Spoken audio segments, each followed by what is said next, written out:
Hey, weirdos, I'm Ash. And I'm Elena. And this is Morbid.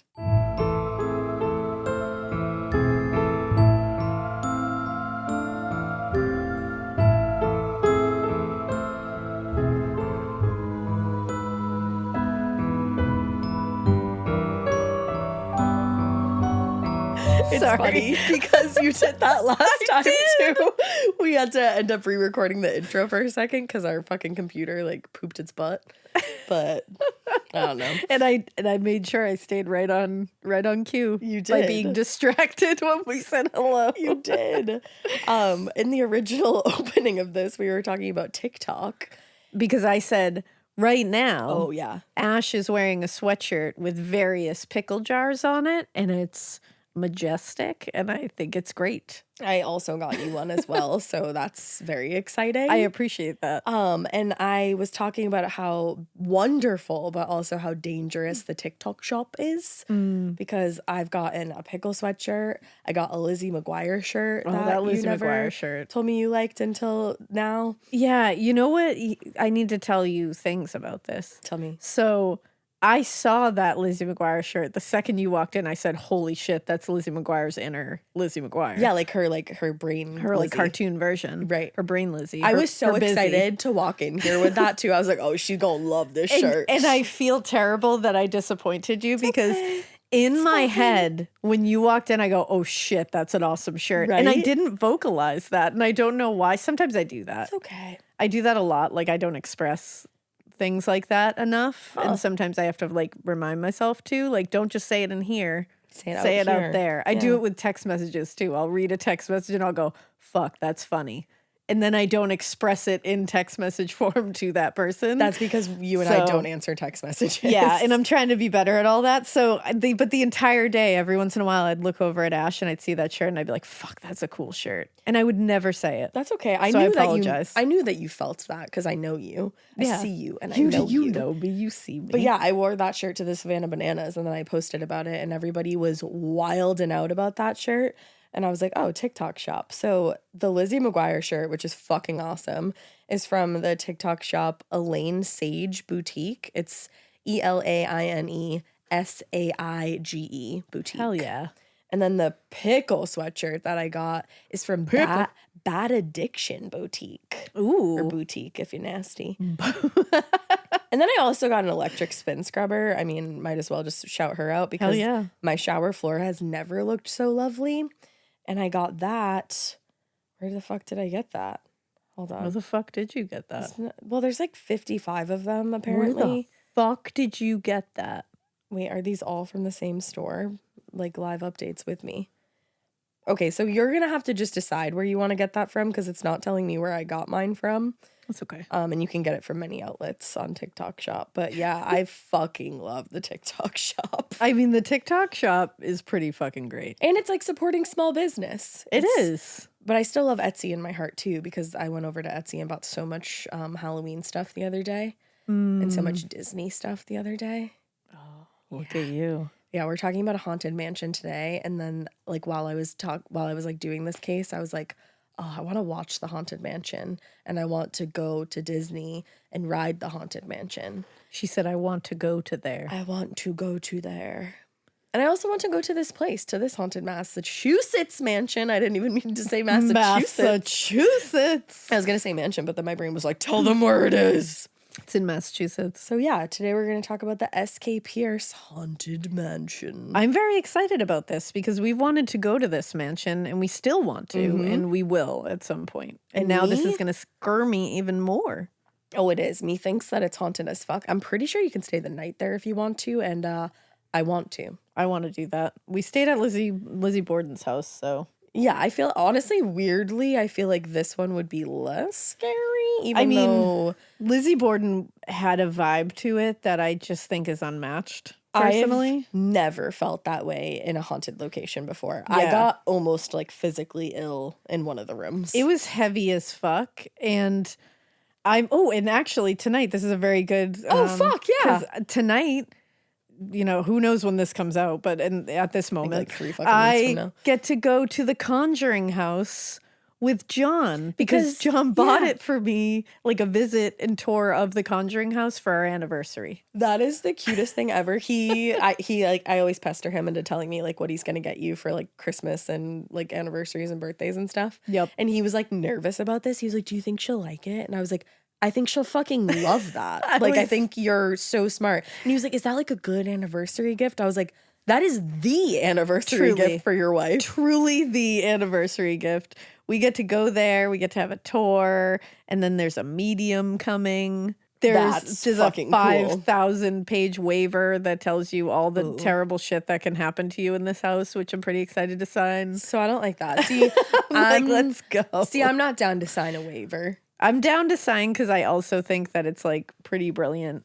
Marketing. Like it gets you real I almost Real said scored. scared and spookied at the same time, and it went Spookied. I just I'm gonna said- be real school tonight. I'm gonna be so school, John. I'm gonna be so Say that to John. He'll be like, "What the fuck I'm are you gonna be talking so about?" school tonight. Be so school. But I'm very excited about it. I'm excited to be spooky. It's kicking off spooky season. Yes, bitch. And this episode just feels right. yeah, I also love the differences in our nights. You're going to the Conjuring house, and I have a dress fitting. Hell yeah. Me trying on my wedding Let's dress go. while you're getting like haunted. It's true. All right, but yeah, we're going haunted, bitches. I'm bringing us to a haunted location in Massachusetts, like I said. And we're going to start in the spring of 2009, and then we're going to travel back. Let's start there. Let's start there, kid. So, also, sorry if my voice annoys you. I'm sick, but you'll live. I love you. It's sultry.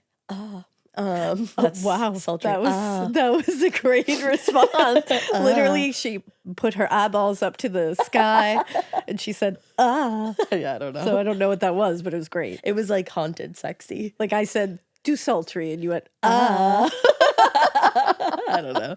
It was a spirit. It was great. Well, in the spring of 2009, Edwin Gonzalez and his girlfriend Lillian Otero, which like also they should be in a Disney movie. I was like, damn those names. Edwin and Lillian, gorgeous names. Oh. But they fled their house in Gardner, Massachusetts after less than a year of living there. Now, when they originally moved into this place, the S.K. Pierce Mansion, they thought that it was their dream house. But once they were safely away from this old Victorian mansion, they told their friends and family what really happened, and it was far from a dream house experience. What happened in Gardner? They had been driven out by angry ghosts who had done everything, including possessing Lillian, in order to torment them. And it left them with no other option than to just abandon ship. They were like, we gotta get the fuck out of here. Now, obviously, they didn't know it when they moved in, but their home, the S.K. Pierce Mansion, had long been considered by locals to be haunted. And in its more than 100-year history, the home had seen its probably more than its fair share of tragedies. Several people died there. Somebody actually died as recently as the 1960s. And aside from the deaths, there were countless other unsavory myths and legends about the house. Now, in 2015, Lillian and Edwin sold the Pierce Mansion to a man from New Jersey who runs it now as a haunted attraction. And the fact that they sold it to a guy that like runs it as a haunted attraction raised some questions about their claims and raised some questions about the extent to which the rumors of the haunts were true. Mm-hmm. So, is the S.K. Pierce Mansion truly one of the nation's most haunted houses? Or is it nothing more than legends and a very clever marketing scheme? To figure it out, we're going back to the beginning. I think it's haunted. It's haunted as fuck. I agree. So over the last 50 years or so, we're going over to Western Massachusetts. So I'm going to give you a little rundown on Western Mass. Let's go. Yeah, so over the last 50 years or so, Western Mass has gone through some pretty big changes. Now the economy there is mostly fueled by, tourism, education, the arts. I love Western Mass. It's beautiful. It is. But back in the day, it was mostly fueled by manufacturing. And Western Mass was one of the biggest manufacturing hubs in the Northeast. It was famous for its production of hats, shoes, and furniture. All things I love. Who doesn't love furniture? All things that are good. Yeah. All things that are good. Who doesn't love hats and shoes?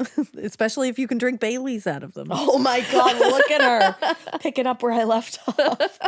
But among the cities and towns that make up the area, the small community of Gardner became known in the mid-19th century as Chair City.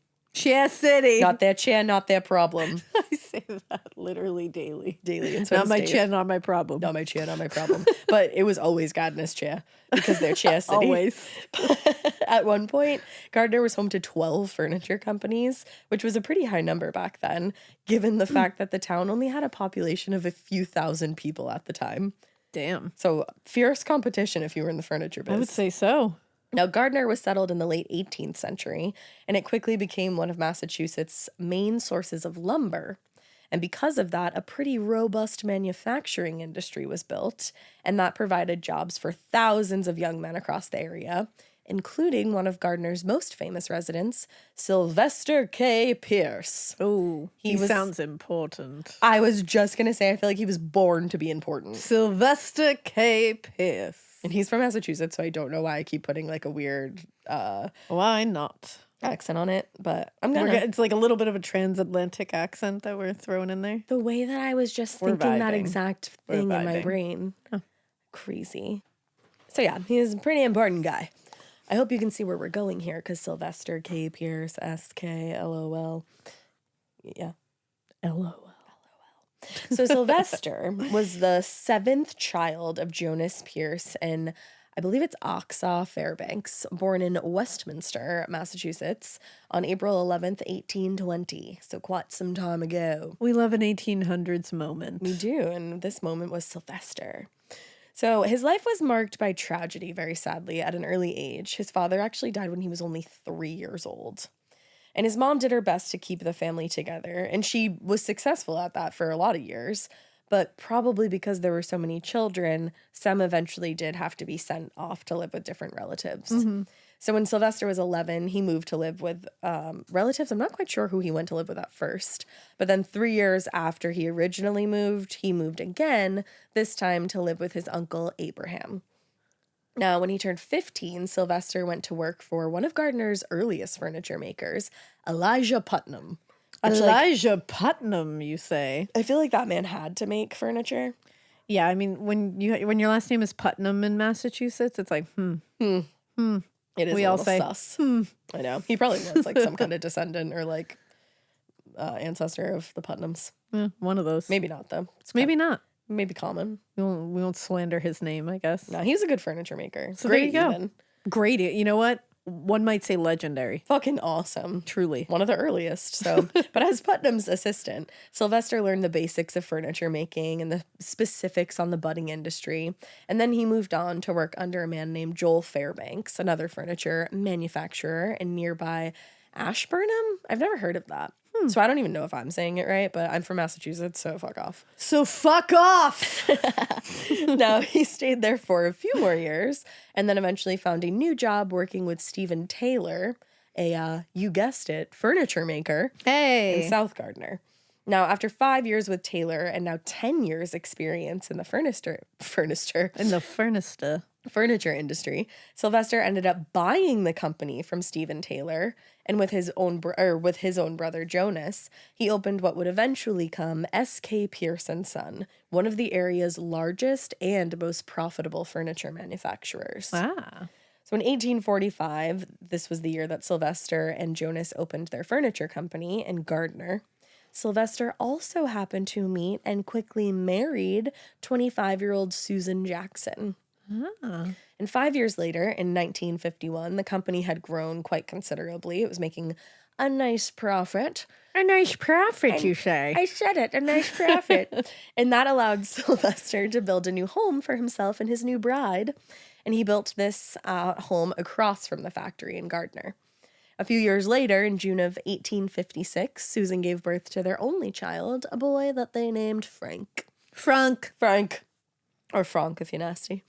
Now, or a fan of Father of the Bride. Yes. Part 2. Literally. In 1. In my head. I was going to say, is he I was part like, 1 he's too? in 1 too. He's part 1 and 2. So by 1875, S.K. Pierce & Son had become actually one of the biggest employers in the region. Damn. They were making that big money. So Sylvester wanted a home that was more befitting for a man of his wealth and status. Of that big money. And that big money. So he already had his original house across from the factory. Mm-hmm. But he was like, nah, it needs to be better. S.K. Pierce. I'm fucking S.K. Yeah. Like, your name's initials. Like, that's, you gotta Make a palace. You do. It's just the rules. So he contracted a Worcester-based architectural firm, Boyden, Worcester, to my friend Marissa. What's poppin', Worcester? And she will only get that. So he contacted Boyden and Sons to design a mansion in the Victorian style that they had become known for throughout New England, which I wrote a little note here that said, our personal fave. Oh, I love a Victorian style house. As do I. It's like literally my love favorite. it. My favorite. Do I have one? No. Do I want one? Yes. Oh. Now, the 3-story mansion located at 4 West Broadway was actually constructed on the site of Pierce's previous home. What happened to the earlier house is actually unknown. According to S.K. Pierce historian Kenneth Watson, the original house was either destroyed or moved further down the street. Okay. But I guess that there is evidence of the old home's foundation that can actually still be seen in the basement of the Pierce mansion. Oh, So that's interesting. I know. Ooh, that would be really cool to see. I know, and I'm pretty sure you can go in the basement, so that would be pretty fun. I feel like if you can go in the basement of the Lizzie Borden house, you should go in the basement anywhere. I agree. Wasn't there like some rule where we like weren't supposed to go back in the basement after people left, but I think we did anyway. We definitely went in there in the middle of the night. Yeah. I think we could. They told us we could. They were Right. just like, at your own peril. Yeah, I think they like they were, advised like, against it, just- but we were like, we're going to do that. Because they were like, here's a fucking lantern from the 1800s. So if you want to go down there, by all means. Yeah, we were also there in like a giant storm, which was fucking A monsoon. terrifying. Yeah, Yeah, honestly, that was like truly something. truly. But anyway, back to our guy SK. Let's go, SK. The home took a year to complete, which honestly, that's like not that long, I feel. To make a whole ass home? I don't think so, but And like a mansion. a mansion, You know, in the like- Victorian style. Yeah, I feel like you see like a new place going up lately and it's like 3 years later it's finished. It's true. But anyways, it took a year to complete. And once it was done, it was a gorgeous monument of luxury and wealth. Ooh. Everything I aspire to be myself. You aspire to be a gorgeous monument monument Of luxury of luxury and and wealth. wealth. Yes, I do. I love that for like you. when I'm old, I want to be a monument of luxury and wealth and gorgeousness. I'm going to make sure that's on your tombstone. Please do, except I'm not going to be buried. She was a gorgeous monument of luxury and wealth. Are you going to do that from beyond the grave? Hell yeah. No, I'm going to live forever. Oh, okay, cool. That's something. I'd rather not do that. As the undead. Oh, there you go. Yeah. Okay, I'll do that. Yeah, right. No, at more than 6,500 square feet, which, like, whoa. The house contained 26 rooms, 4 bathrooms, 70 doors, and at least as many windows. Damn. It also featured many modern luxuries that you would not find in most homes at the time, including gas lighting. Oh, shit. In every room, every fucking room? running water, Get out of here. and a Winthrop furnace to heat the house. Oh, shit. No, unfortunately, just weeks after the couple moved into their new home, Susan contracted erysipelas, I believe is how you say it. It is a bacterial Erysipelas. infection of the skin that causes inflammation, and if left untreated, it can be fatal. Oh. Nowadays, they can treat it with antibiotics, but those medications didn't exist in 1876. Damn. So Susan sadly died in the home 4 weeks later no. on January 6th, 1876. Oh, that's terrible. Mm-hmm. Like, so sad. Sorry, I was taking a sip of water. Now, 2 years later, Pierce, SK, our guy, married Ellen West, a woman 30 years younger than him. Oh, shit, SK. Escandalo, as Jessica would say. I was waiting for you to get it. I thought that you just stopped saying scandalous, but you were like, ska. Because SK, get it. Like SK. Now, Ellen and Ska had When he does something taboo, you go, ska. My goodness, ska. They had 2 boys together, Stuart Little, born in 1879, and Edward, born in 1882. According to legends, the new Mr. and Mrs. Pierce held these super gorge, wonderful, lavish parties. Oh, hell yeah, they did. With guest lists that included the likes of Norman Rockwell, Oh. Betty Davis, Oh. P.T. Barnum, and even President Calvin Coolidge. Oh, shit. Now, that being said, Ken Walton, the caretaker of the mansion, points out there's no documentation to say for certain whether those rumors are true. But you know who does say that for certain? You. Me. And me. And I wasn't there. Nope, but I know it to be fact. I say it. I say it. It reminds me of Allison's party in Hocus Pocus. Oh, I bet they were all Allison. dressed like that. And I bet someone liked someon else's yabos. 100%. There was great yabos there. In fact, they loved them. I love Halloween. So life in the Pierce Mansion continued on being all kinds of fabulous until Sylvester died in the home from natural causes on January 28th, 1888. Ripsk. Ripsk. His funeral was held in the home a few days later on February 2nd, which that always scares me, but it happened. You know? Oh, it happened. Oh, yeah. That's for sure. Hey, that's what was happening. It certainly is. So in the months after Sylvester's death, a heated debate, of course, erupted between his wife Ellen and Frank Pierce, his son from his first marriage. Ooh, this is going to get ugly. It always does. As Sylvester's firstborn son, Frank believed that he should have inherited the entire estate, and according to Eric Stanway, was appalled when Ellen took all of the property, including the factory. Ooh, Ellen. Ellen, Come on. That's a Meredith Blake thing to do. It really is. It's giving Meredith, and not in a good way. No. Now, Ellen claimed that Frank was charging her unreasonable service fees as the executor of the estate and argued that she was, quote, entirely capable of doing all the work herself for much less a sum. Okay. So they were just arguing. Yeah. I mean, that's what happens. Somebody dies and everyone turns into a raging asshole. Yeah, it's pretty awful. It's fun. So the legal battles between Frank and Ellen continued until Ellen actually died in 1902. So they went on the rest of her life. And at that point, the remains of the estate were actually divided up between the three Pierce sons, who would also spend years arguing, both in court and amongst themselves. Stuart, Edward, and Frank. Frank, yep. And Frank. I almost said Francis. Yeah. But they would constantly argue over who had the most rights to the mansion. But in the meantime, Frank had taken over the furniture business. Stuart himself had taken an interest in automobiles, and he would actually go on to open his own dealership someday, in 1908 to be exact. And eventually, Ellen and Ska's youngest son, Edward, took control of the Pierce mansion. Oh, wow. However, what should have been a happy occasion, or at least a relief of, ending all these years of arguing, quickly turned into tragedy when Edward's daughter, Rachel, died in the house from a bacterial infection. Oh, no. Now, some sources say that she was 2 years old, and others say she was 5. So either way, she was like a baby. Oh, either way, that's horrific. It is. And her death marked the beginning of a string of tragedies for the Pierce family. Oh. Now, as the U.S. entered World War I, a lot of non-war related industries went through significant decreases in revenue, obviously. And that was only exacerbated then by the Great Depression. So the financial collapse hit the Pierce family really, really hard, especially Edward and his wife.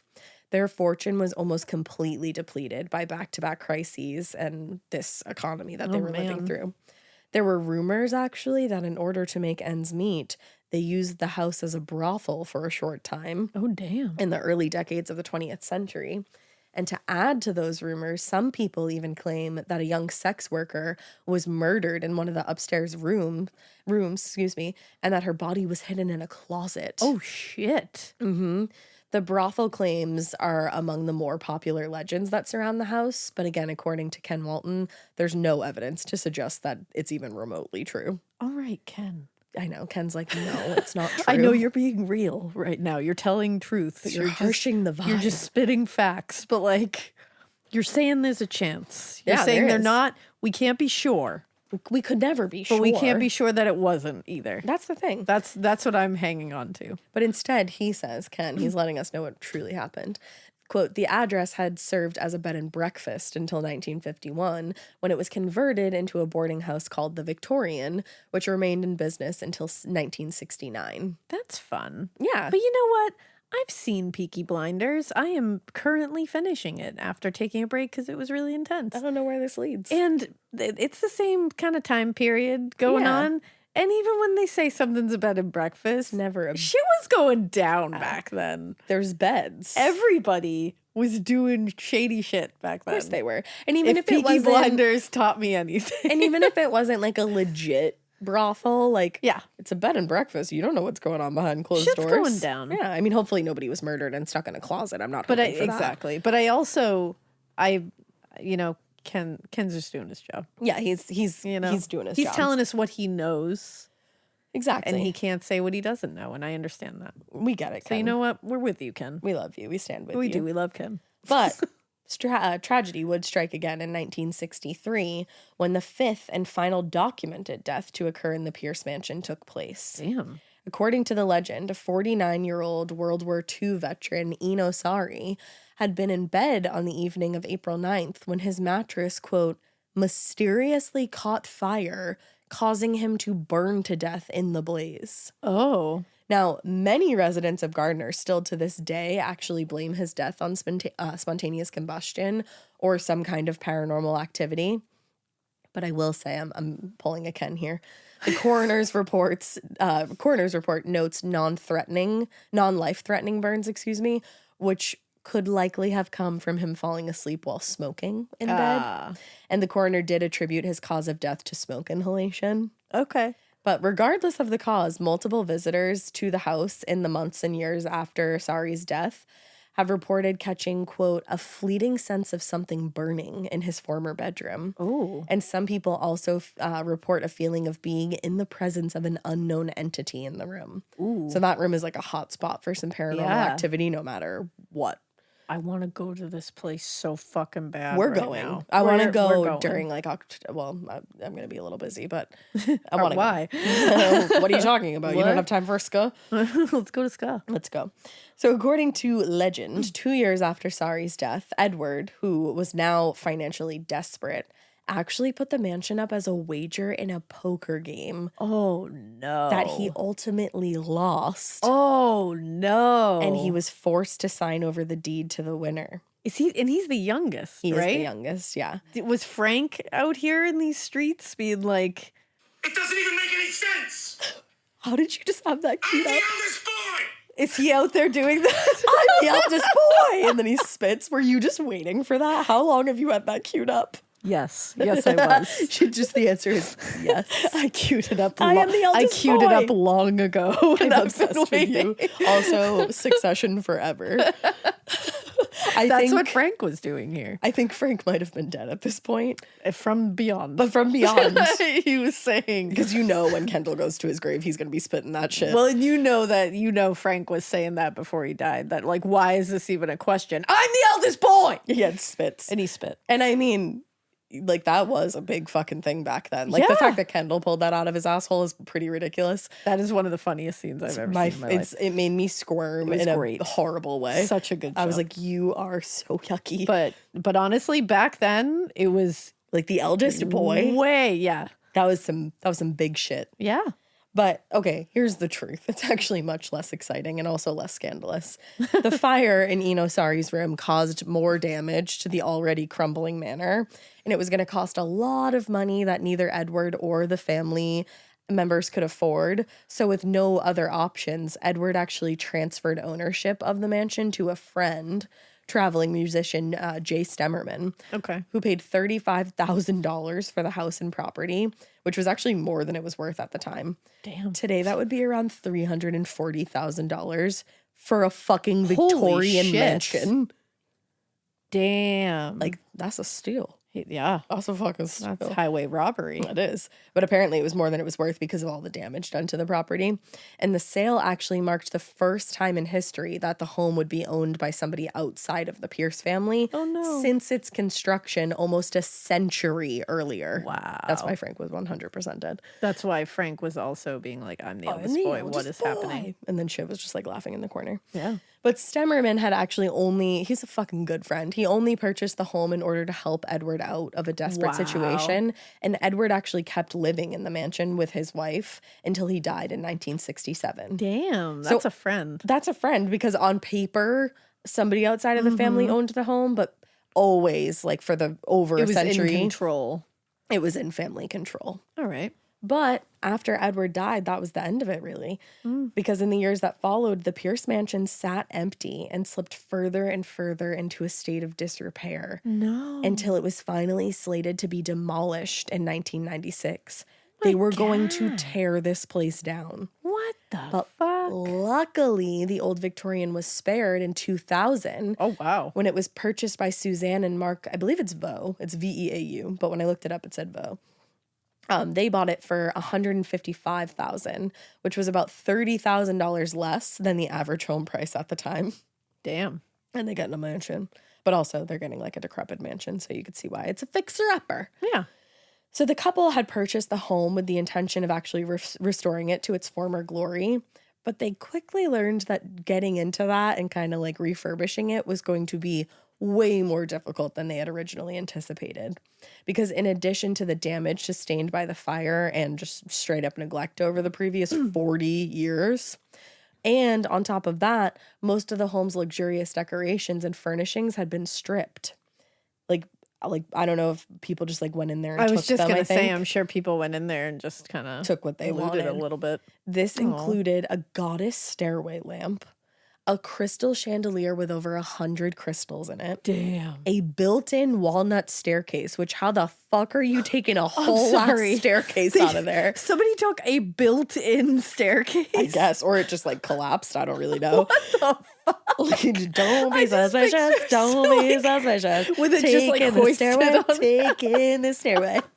Like the fuck.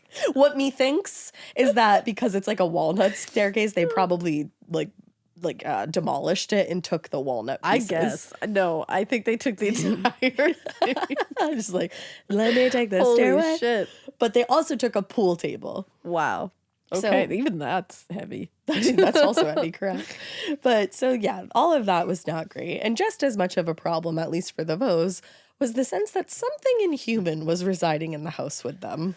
That's a problem. Which, like, you bought an old Victorian mansion that is decrepit and been neglected for the last 40 years, so and that many people have died in. I think you probably, like, should have known that, but Yeah. I'm not going to judge you. You know? Now, as luck would have it, though, during a 2003 promotional event for the radio station that Mark worked for, WXLO, he met a psychic medium who simply went by the name Sid. Sid Sid Vicious. the Kid. Now, Sid was intrigued by what she heard about the old Victorian mansion, and after being invited over for a tour, she made her way through all the rooms. When she got to the third floor, she encountered what she said was the spirit of a teenage girl. And according to Sid, the girl had, quote, come to the city from a great distance away, fallen in love with the house, and didn't want to leave. Oh, It was me. I'm the girl. I was just going to say. I'm just kidding. Now, then there was another spirit on the lower floors. Sid said it was the spirit of a young woman who used to work in the mansion and had loved a man who lived in the house, presumably Pierce, but could never do anything because of the class difference between the two, and also because Pierce was married. Classic. But classy. I like that she didn't do anything about it. Yeah, she was like, do I think you're hot? Yeah. Yeah. Are you married? Bummer. Yeah. Are you above my station? Even Also, more of yeah. a bummer. Am Like, I but fucked? she was like, yeah. I guess I'll just haunt you later. I guess I'll just stick around and Yeah, I'll just live in your house. I'll just look for at all you from eternity. afar. I wonder what SK Yeah. looked like. I forgot to look it up. Check him out. I'm See if gonna he's check hot. him out. See if he's hot. See if SK is a zaddy. So, Sid met a couple more spirits during her trip. Feel free to interrupt me once you find out. I will. She met a few more spirits during her trip that included a man in his late 40s or early 50s who had died in a fire at the home. Oh, He thinks this is Eno. and that of a young boy around 5 years old who had just come to the house to visit and decided to stick around. Oh, good for that kid.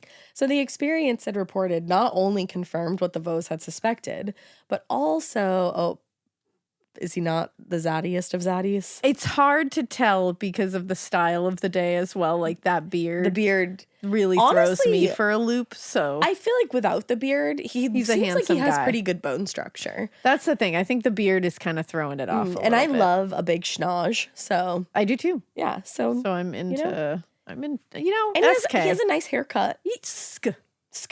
I mean, I get it. I get it. I can see why a gal would be. Absolutely. And he's fucking got that zaddy money. So, So you know. So the experience, Sid reported, not only confirmed what the Vos had suspected, but also what they had been told by other psychics who had come to the home before. According to Suzanne, every one of the mediums who had visited the home had felt the presence of the younger woman that Sid had talked about, and they believed this to be the spirit of Maddie Cornwell, a 19-year-old Nova Scotian woman who had worked for the Pierce family shortly after their mansion was built in the late 19th century. I believe she was a nanny. According to Sid, though, it was Maddie's spirit who had protected the house when it caught fire in 1963, and she was still watching over it. Oh my God. Which, like, that is a fucking employee. I love that. Right?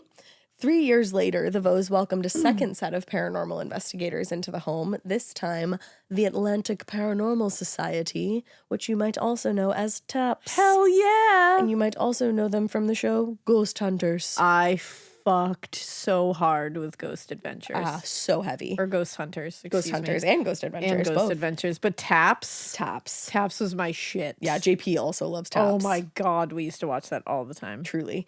I love to watch it during spooky season. Yeah. But while previous investigators welcomed to the house, they had all been psychic mediums, the members of TAPS, they claimed to approach each case from a more scientific perspective. And using technology, they try to rule out alternative explanations for the disturbances. That's why I like them. Exactly. They're doing the scientific method. Exactly. Now, ultimately, the results of the TAPS investigation were inconclusive. But the team was still pretty impressed with the Vos' attitude toward their very potentially haunted home. Yeah. TAPS founder Grant Wilson said, Grant. Grant, yeah, we love Grant. Yeah. Grant Wilson. A lot of people are terrified in their homes, so it's nice to meet somebody who's embracing it. Yeah, there you go. You know? Yeah, I feel you, Grant. Yeah.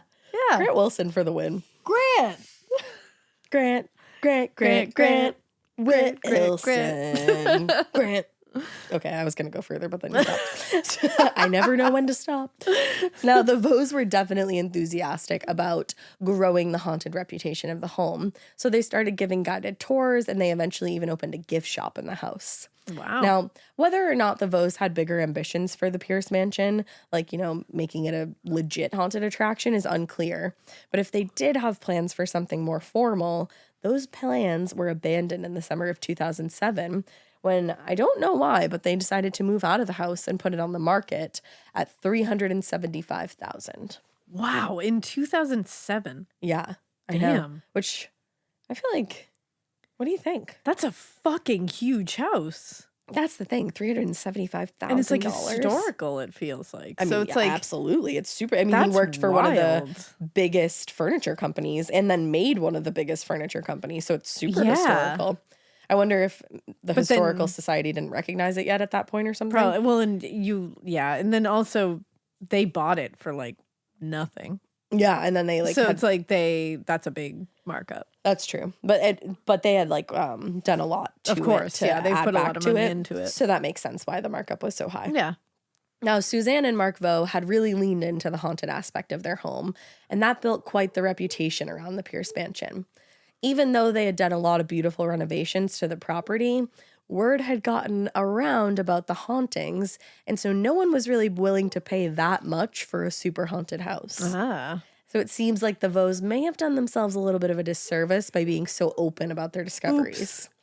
So the house sat on the market with minimal interest from buyers for over a year. Wow. And the asking price reduced dramatically, not once, but 3 times before any buyers expressed serious interest in the mansion. It's so funny to see. Like, that house is gorgeous. Oh, it's And fucking beautiful. fucking huge, and it's a historical Victorian mansion. I love it. For $375,000. And if you're in the market for a home at that price point, that would be a fucking dream. Literally. But that we still, like, that's why when people are like, I don't believe in ghosts, I'm like, I don't know. I think we all do, because none of you were buying that house. That's the For thing. no one to bite at that just because it might be haunted. You know what's funny? That's wild. I was going to be like, well, would you buy it? But I know the answer. You definitely. Yeah, hell yeah. Would you, though, with kids, buy a haunted With kids, home? probably not. That's so that's the a thing. good point. That's the thing. I'd put myself through it. I wouldn't put my kids through. I don't. Just in case they were scary. I don't want scary. Yeah, or like, You know. dangerous or anything like that. I'm willing to put myself through whatever, but This home is beautiful, and if I had the money to pay for it, I would like to think that I would buy it, but I actually don't know if I would buy a haunted house, like if I knew it was haunted. I don't know. yeah. I mean, I guess I'm out because I have kids. Yeah, exactly. So, but if it was just me and John, but it's like if we were going into it being like we want to start a family, I wouldn't start a family in a haunted house that I yeah. knew was potentially haunted. Yeah, exactly. I guess. Yeah, I don't know. That's a tough thing because you're like, oh my God, $375,000 for a fucking 20 however many bedroom house or room house. Well, and it tells you how deep your belief in ghosts really is or isn't. Oh, totally. And I mean, in Massachusetts, come on, if you don't believe in ghosts, what's wrong with you? It's true. Oh, what the fuck is wrong with you? You listen and what's wrong with you? I'm just kidding. I love you. I said that so interestingly. I was like, I love you. I love you. Gotta go. You made me cough. Don't copy me. So when Edwin Gonzalez, I'm just kidding. You are copying me. That's because you got me sick. You stole my cold. Okay. Yeah, I did that intentionally. So when Edwin Gonzalez and his girlfriend Lillian saw the Pierce Mansion online, it seemed like the perfect opportunity to fulfill their dream. Edwin said, Lillian has always wanted to own a Victorian house. Me too. We were coming in from Boston. At the time, I had the opportunity to work from home for the first time, so we had the luxury of living wherever we wanted in Massachusetts. Damn. Which, like, what a fucking luxury. Yeah, that's awesome. Massachusetts has so many beautiful, Oh my God, yeah. quaint and historical towns. Yep. Love Massachusetts. I'm never leaving. I fucking love Massachusetts. I fuck so heavy with Massachusetts. Hell yeah, I'm a Massachusetts. Hell yeah. So by the time they found the listing for the mansion in 2008, the price had dropped even more considerably. First from $375K to $225K. Whoa. Then from a second time from $225K to $180K. What? Which seemed like a fucking steal for a grandiose suburban mansion. Yeah. Edwin later recalled, well, we were shocked at the price, which was significantly lower than what we would have paid in Boston. Yeah. You should be able to buy like a billion different things in Boston for that, but you would literally be able to buy like a closet Legit. in Like, Boston. You'd be able to I think rent. you would literally be able to buy a closet. Like, you'd be able to rent a studio apartment, potentially. Maybe. Or, like, you could Potentially. have, like, the corner of a Yeah, studio apartment. exactly. But he said, I immediately called the realtor and told her I was interested in the property at number 4 West Broadway. There was some hesitation on the other end of the line, so I repeated the address. I thought that somewhat odd and assumed there must be some structural issues with the place. But there was more than that. So a few days later, Edwin and Lillian drove out to Gardner, and they immediately fell in love with the S.K. Pierce Mansion. Me too. Same. But as much as they loved the house, Edwin couldn't help but feel like there was something strange about it. He later said, as I toured the house, I remember that in certain rooms I had different emotions. Certain rooms I felt very comfortable in. In other rooms, I had a bad feeling. I was very nauseous, and I thought maybe it was something I'd eaten. So he brushed the feeling off, knowing how much Lillian had already fallen in love with the house, which, like, great man. That is a nice man. And so they decided to put in an offer, which was quickly accepted. Yeah, I bet it was. Because it also had been on the market for how long at that point. And it was 2008, so, like, not the best time to buy a house. Now, by January 2009, Edwin and Lillian had closed on their property, completely moved into their new home, and the strange occurrences began pretty much immediately. Just a few weeks later, well, this one fucked me up. Just a few weeks later, they were meeting with a neighbor, and the man asked Edwin if the couple had any children. And when Edwin was like, no, we don't have kids, the man was like, wait, what? Like, you don't have any kids? Like, who was the kid I saw earlier in your house today? Oh. And Edwin was like, what do you mean? And the man said he'd seen a young boy, about 5 or 6 years old, looking out one of the windows on the third floor, And then just a few seconds later, saw him at another window on the opposite end of the house. So he was like, I saw this fucker twice. Like, you have kids. I know you do. Oh, that's a no from me. And Edwin was like, you are definitely mistaken because not only do we not have children, but it would be impossible for anyone to move that quickly from that window to the other one on the third floor because, quote, he said he would literally have to go through 2 walls and a staircase. So you're saying it's possible. You've got yourself a ghost, boy. Yeah, You've that's a got ghost yourself child, a my ghost. friend. Oof. Scary. So the sighting of the boy was just the first in what would be a long line of unusual and inexplicable experiences that Lillian and Edwin would have in their new home. Just a few nights later, Edwin and Lillian were woken up in the night by the sound of one of the large doors on the lower floor slamming shut. Oh, no. Mm-mm. That And would fuck me up. I hate the sound of slamming No. doors. Edwin said, these are big doors that don't slam on their own. They usually take a lot of force to just swing them open. Oof. Now, noises continued on early into the next morning when the couple was woken up by the sound of the doorbell and a series of loud banging knocks at the front door. But when Edwin ran down to see who the fuck was pounding on their door that early in the morning, no one was there. No. I Which- don't like that. That, I'd be like, I gotta go. That seems like fucking with you. I don't like it. Yeah, it's definitely fucking with you, which also is like kind of funny when you think about it, but also pretty terrible. But scary if you're in the position. Exactly. Funny for me because I'm not in it. Funny but for me 'cause I'm but afar. not funny for you. Now, in the first few months at the Pierce Mansion, the strange occurrences seemed limited to these kind of strange disruptions and misplaced objects, some weird fucking noises, and Yeah. also the occasional feeling of being watched. But in April, things took a rather dramatic turn. Edwin said, I was sitting in my office, which had originally been the nursery. It was about 5 p.m, and I was sitting at my desk when I had the image of a man appear right in front of my face. Oh. And then he said, without any kind of warning, the figure rushed toward him. So he threw his hands up to protect himself and probably turned his face, I'm imagining. But a few seconds later, everything was back to normal. And when he looked around the room, there was nobody there. And no evidence that anybody had been That there. would scare the shit out of me. I would shit myself. And that's unusual. Mm-hmm. Like that feels like an unusual because people are gonna want to debunk. Oh, of course. And it's like when people tell these kind of stories, usually they're like either over the top or they're like nothing. And this is like right And in the this middle. is just like a strange one. Like they just showed up in front of your face and then we're gone. and you've heard You that know, before like that's too. yeah, You know? it feels realer. Yeah, it definitely does. It really freaks me out. Now, when Edwin and Lillian had purchased the house several months earlier, they dealt almost entirely with their real estate agent, not the previous owners. And so they hadn't been given any information about the home's supposed supernatural past.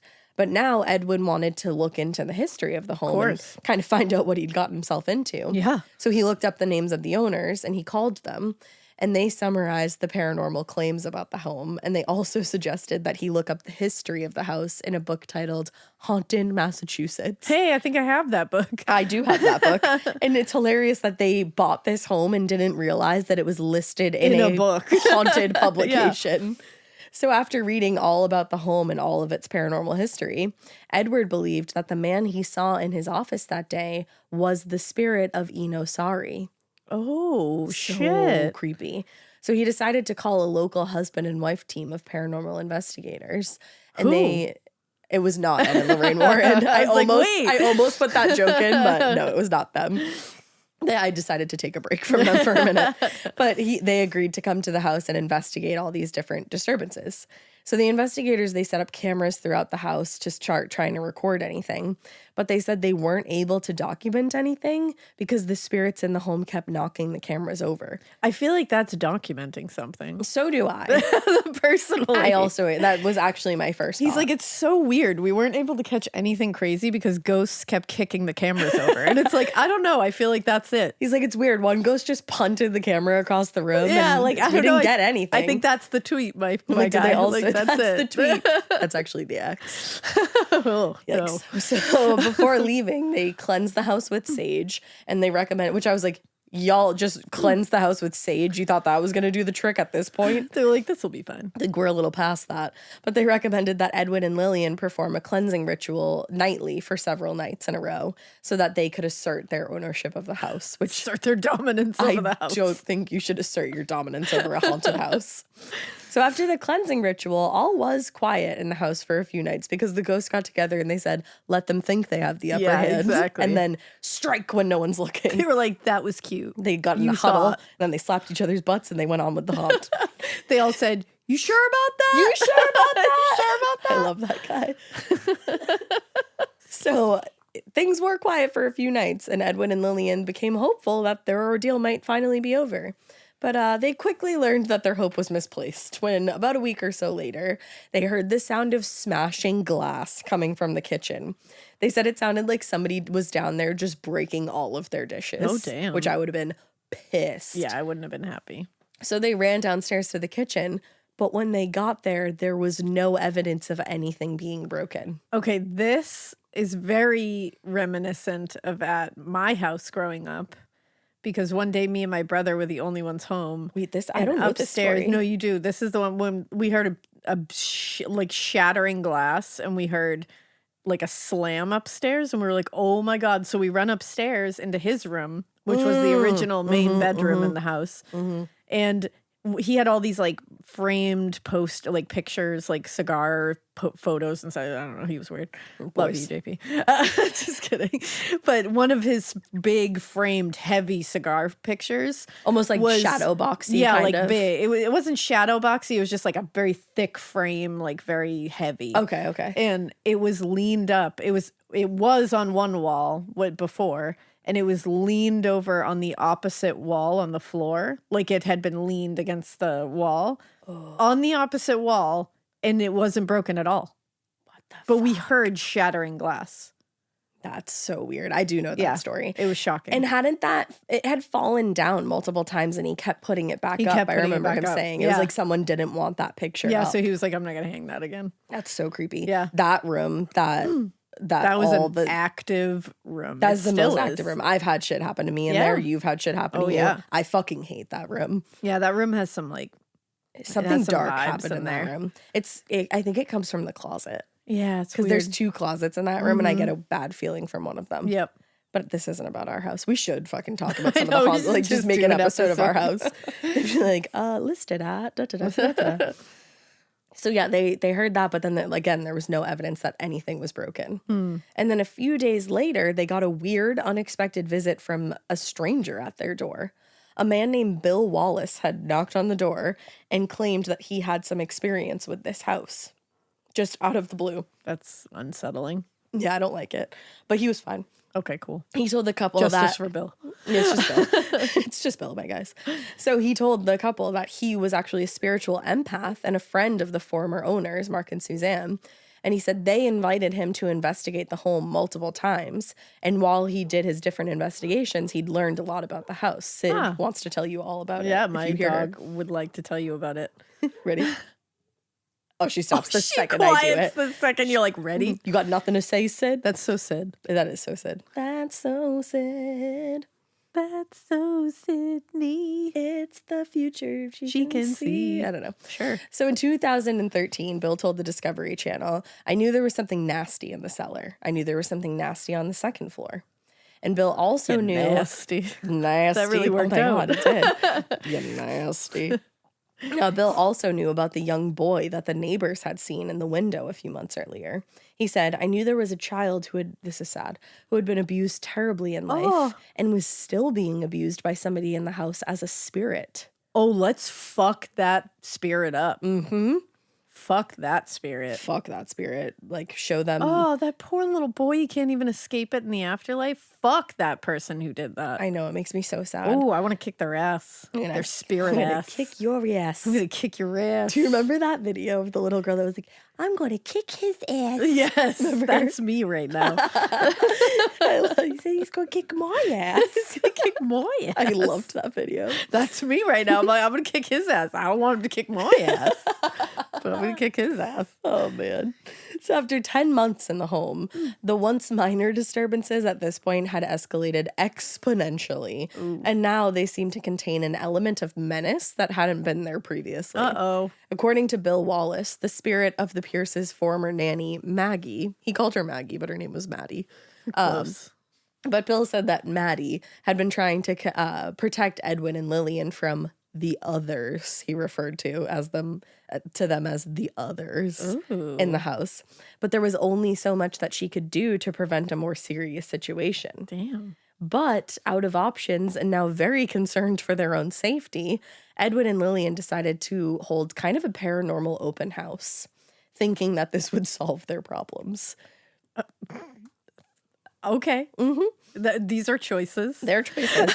I don't know what I would do in this situation. I think what they were thinking was that this group of people that they invited was going to help them, but I think they did more hurt than help, Yeah, I mean, unfortunately. a paranormal open house sounds fucking awesome. Like, I'd go. I would go. I don't know if I would hold one in my home. I know for a fact that I would not hold one in my To home. each their own. Yeah, live your life. So they invited a bunch of paranormal investigators to the home in hopes that one might have a solution to the huge problems that they were going through. So the open house was organized by local paranormal investigator John Brightman, and it attracted psychic mediums and other kinds of paranormal investigators who eventually broke off into separate teams. This is awesome. It's fucking cool. This is awesome. Each team separated and took up a quadrant of the floor. Now, John's only stipulation to this whole thing was that nobody bring in a Ouija board or any other item into the home that could invite negative entities in the house. John is actually Ash. John and me are one and the same. But he would later learn, and he was probably so pissed, because I know I would be, that not everybody had taken his request seriously. So while John and other teams explored the upper floors of the house, a duo of supposed paranormal investigators in the basement began performing what John believes was a satanic ritual using a hand-drawn spirit board. Okay. Yeah. So upstairs, I don't know if he just thinks like using a spirit board is like satanic in and of itself. I don't know. I wasn't there. Me either. Who am I? But I would be pissed if I was John. So I mean, yeah, that's not when you said don't. When you know what?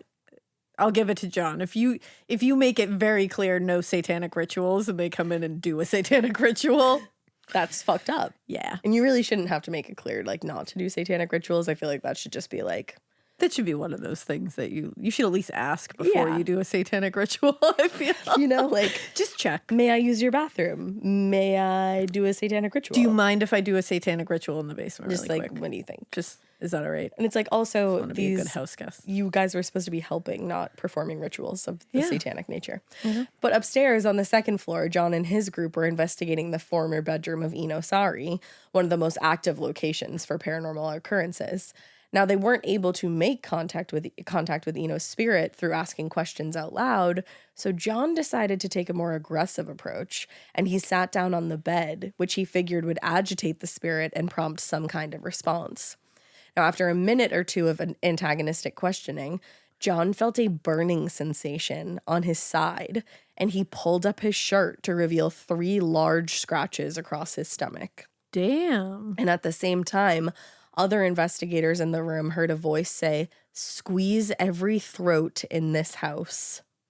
Whoa, that is chilling as fuck. Like, that escalated so Holy quickly. shit. Squeeze every throat in this house. How Damn. fun. Like, that, I need to take a deep breath. That's chilling. That is chilling. Squeeze every throat in this house. That was definitely the person abusing somebody in this Oh, house. yeah. Oh, fuck. So this experience sent John fleeing the room into the hallway, where he claims he was assaulted again, this time by an unseen fist. Damn. Yeah. He later recalled, "In 10 years, the most I've had happen to me is maybe the tug of a shirt or a door slam on me. Hear a voice, that's normal occurrences. But to be physically attacked like this and then have something touch you the way it did, it's scary." Yeah. Which, like, I speak from experience because I got poked on the USS Salem when we went with our boys, Sam and Colby. And that was scary. Yeah. Like, that poke I felt on my body for the rest of the night. Yeah. So to be scratched by a spirit and like punched, it sounds like. A ghosty blew in my ear. Yeah, I didn't like that either. That wasn't awesome. And then they chased us out of a room. That was also scary. That also was not awesome. Yeah, you can go watch the video on Sam and Colby's channel or the Explore page. You can. You can do that. So the attack in Eno Sari's former bedroom shook John Brightman to the point where he actually concluded the paranormal open house. He was like, y'all need to get out. He rounded everybody up and ushered them personally out of the house. Wow. And left Edwin and Lillian alone to deal with whatever the event had just stirred up at that point. I He's love like, how he's like, everyone else. Sorry, guys. sorry about that. Bye. It's like a frat party and then your parents get home. Yeah. Edwin said they came in, they got some evidence, and then they left us with no answers. That's when I realized the groups weren't trying to help us out. They were just trying to conjure up as much action as they can. Damn. Like, that's shitty. Yeah, that sucks. So in the days that followed the paranormal investigation, things shockingly seemed to get worse in the house. I don't know why. Wow, I wonder why. And things especially seemed to get worse surrounding Lillian. Edwin told reporters, one night Lillian went down into the basement, apparently sleepwalking, and began digging in the cellar. A lot of people pick up something negative, very negative in the cellar. There are shadows and the sound of children laughing down in the cistern. Ooh. Now, during one of her sleepwalking events, Edwin claimed that Lillian was digging through the ashes and the remnants of an old kiln in the basement. The fuck? And she discovered a scrap of an early 20th century newspaper article about several children who had drowned on the property. Shut up. Now, eventually, he and Lillian came to believe that the drowning was the reason for the presence of the spirit of the young boy on the second and third floors. And actually, this wasn't the first time that Edwin had heard about drownings on the property.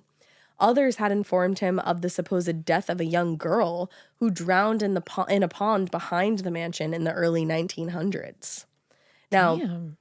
while these deaths may have occurred at one point or another, it should be said that there is no pond on the Pierce Mansion property. Well, that puts a wrench in things. But that doesn't mean that there never was.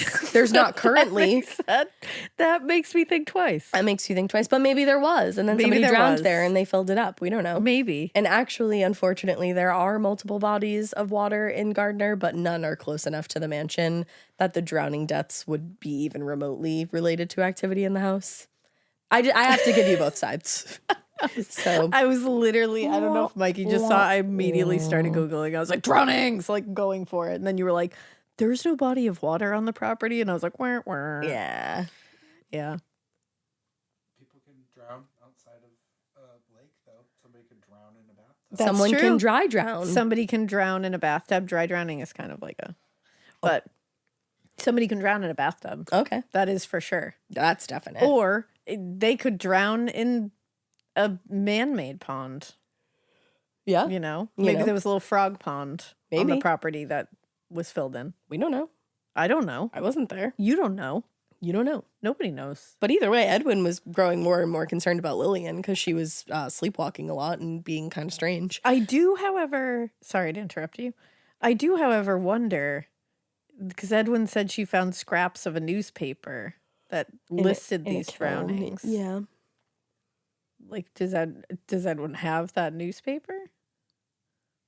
I don't know. Yeah, I don't know. I don't know. Yeah, I haven't talked to him because I was gonna say you haven't talked to Edwin recently. No, I think Give him a call. I Ask should. him. I'll text him. Let him know. Yeah, text Edwin. let Messenger know. him later. Yeah, I don't know. Maybe he'll listen to this and say, "Yeah, bitches, I do." because I would love to see it. I mean, I hope he says it nicer. I but- know. I would also love. Well, you have that. newspapers.com. I do have. Go on it quickly, and I'll newspapers.com. keep talking. Okay, cool. I should have done that myself, but I didn't. But I'll do it because But I I didn't. love newspapers.com. I do too. I don't know why I So didn't. Let's go. But I didn't do it because I was like, oh my God, I have to keep learning about Lillian here. Because Lillian started to get worse and worse. Edwin told the Discovery Channel, I was starting to lose her. She was slipping away. I didn't have any answers and I had no one to turn to. She was becoming more and more exhausted, sitting on the couch all day long. I thought, this is really the house that's affecting her.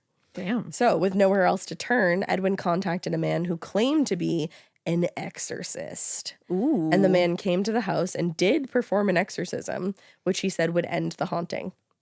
But a few nights later, Edwin woke up in the middle of the night to find that Lillian had again wandered down into the basement and was again digging in the ashes of the old kiln.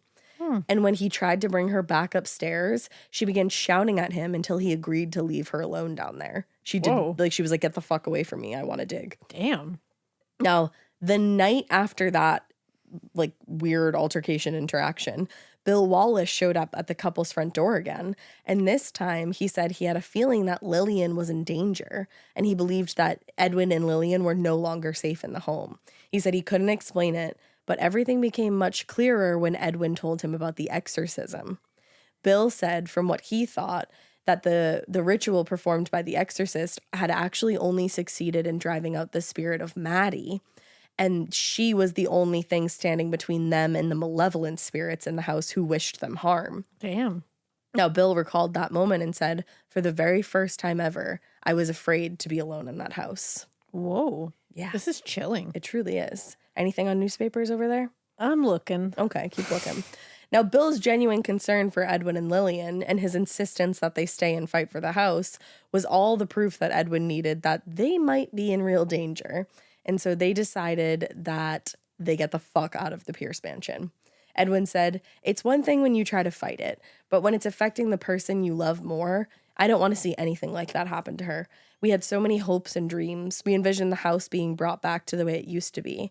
But unfortunately, we kind of lost our dreams. Oh, that's sad. It is sad. Now, not too long after Bill's visit, Edwin and Lillian did move out of the mansion, and they actually didn't have anywhere to go quite yet, so they stayed with Lillian's sister temporarily. So that kind of tells you, like, how scared they were. Yeah, that they didn't have anywhere to even go. They didn't have anywhere to go other than to her sister's house. And in the meantime, they were just trying to figure out what to do about the house. Yeah. And almost immediately after leaving the house, it was said that Lillian returned to normal. Like, nothing had ever happened. Wow.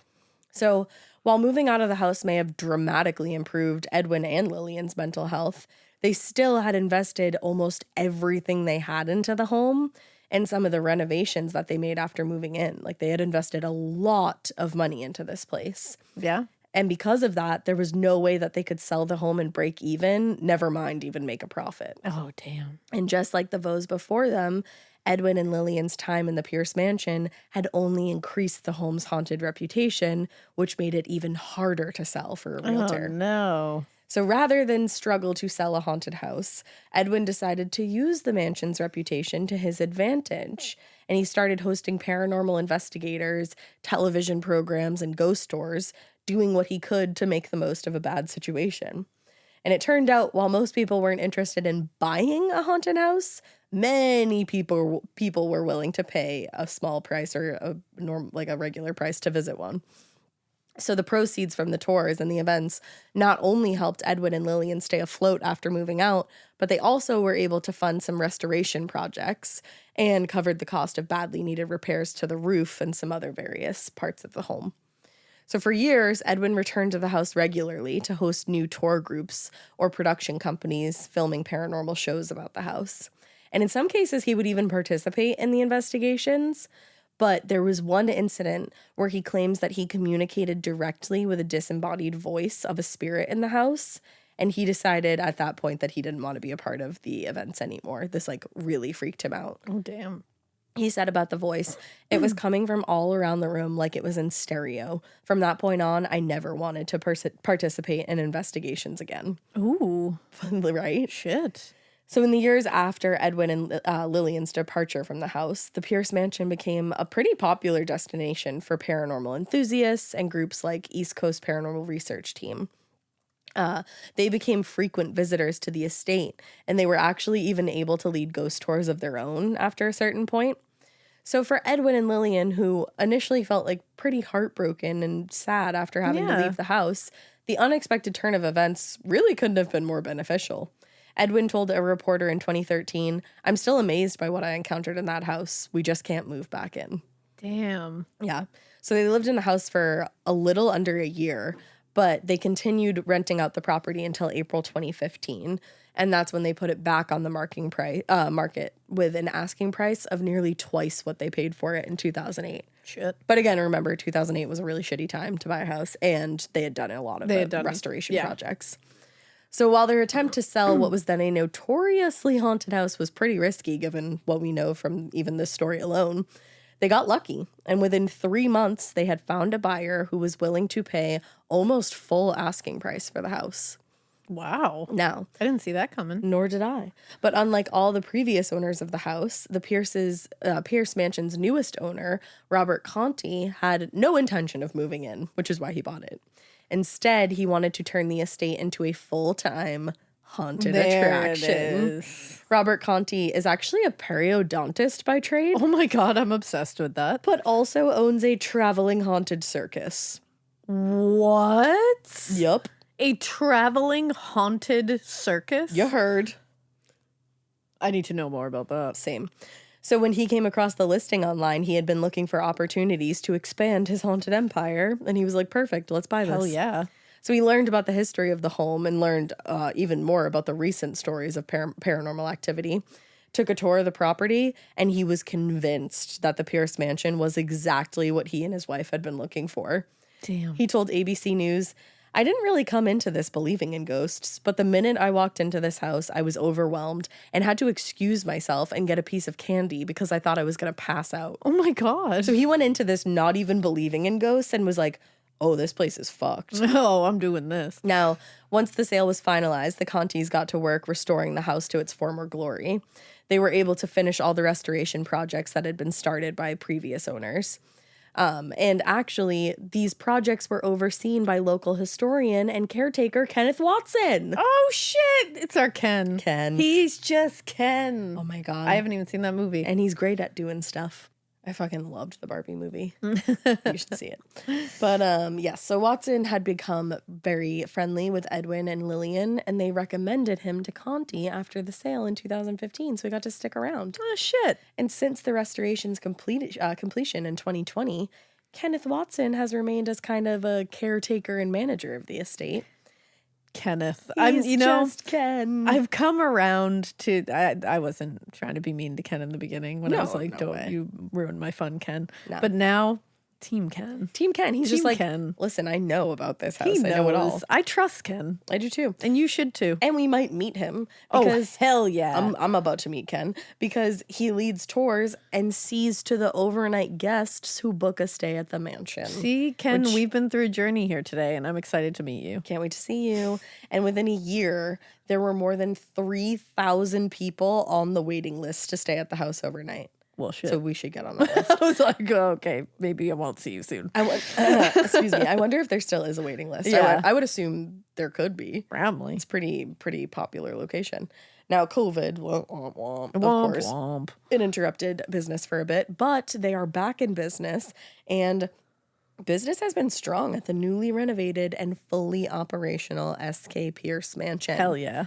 And when the call went out for applications, actually, for like a number of different positions at the house, Conti and his team got hundreds of applications and actually had to turn most of them away. Holy shit. Quote, when all available job interview slots were filled within hours. Holy shit. Look at Massachusetts being spooky as fuck. Hell yeah, they were like, we are not going to buy this house, but we will work But I there. will work there. Dream job. Fuck yeah. Now, these days, customers can book everything from tours and events to overnight or extended stays at the fully restored mansion.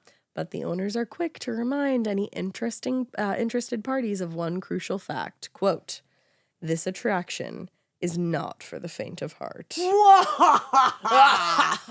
I love it. And that is the SK Pierce Mansion. Holy shit, what a tale. It's a fun tale, and thank you to Dave for looking into it for me. Regardless of what actually happened there, some people died in that house. And some fuck shit went down And there some either fuck way. shit went down. I mean, for all those paranormal investigators to be like, yeah, fuck that. We're out. Yeah, Like, I trust my Massachusetts paranormal investigators, okay? So if they're saying fuck that shit, then fuck that shit. fuck that shit. But I'm going to go there. I can't wait to go there. We should see if there's still a wait list. We absolutely should. I'm gonna actually go look into that now. So we hope you keep listening. And we hope you Keep it weird. But it's weird that you don't get your ass on the wait list to the SK Pierce Mansion, because what the fuck are you doing if you're not going to the SK Pierce Mansion? I'll see you there. Love you. Bye. Get with it. Mwah!